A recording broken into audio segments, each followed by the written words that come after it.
Very quickly, because our time is ticking away, how can we create or foster effective leaders for the future?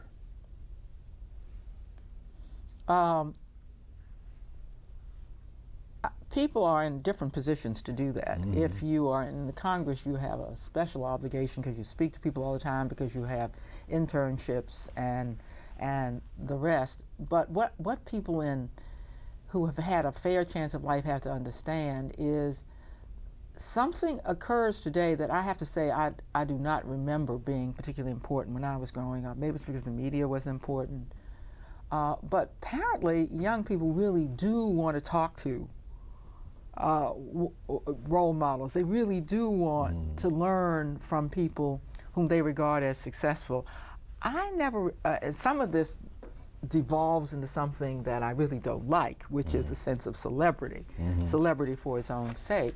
But leaving that aside, it does seem to me that whether you're living on a street with some kids who are being bad, and you simply living on that street, or whether you are a member of Congress, you got to ask yourself, do I have a role to play with these young people?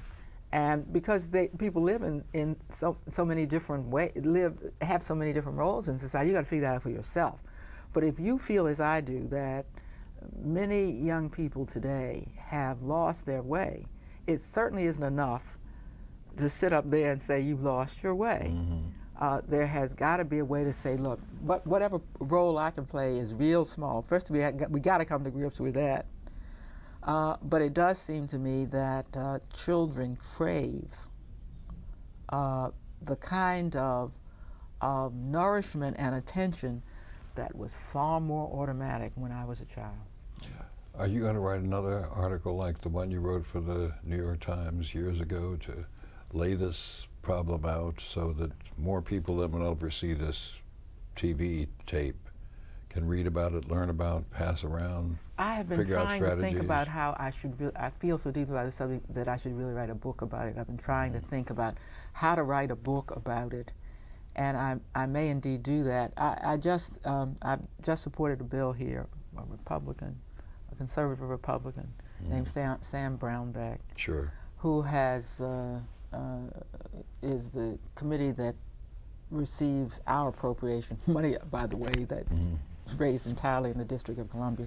I've known him for a long time. He's very conservative, but he's also a guy that I like, and on some issues we agree. Well, he's come forward with a notion about marriage development accounts, in which 100% funded voluntary accounts where a engaged couple or a married couple could save for a house or to rent for a house or for further education, stuff like that, and the federal government would match it 3 to 1. You know, I said to Sam, Sam, I like the idea because you and I are operating on the same theory, that at bottom, the reason for the decline in the black family started with economic factors. And you're trying to deal with it with economic factors. If it's voluntary, I'm for it. I just gave some testimony. And in the testimony, I lay out why I thought some people would regard as, with some suspicion, a conservative Republican wanting to talk about marriage in the District of Columbia, a largely black city.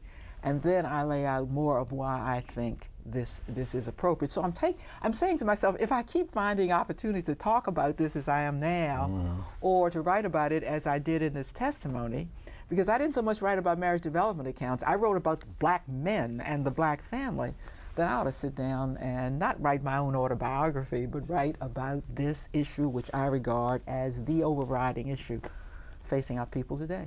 Let this be the beginning of it. Eleanor, thank you so much for being with us. My pleasure, Julian. Thank you.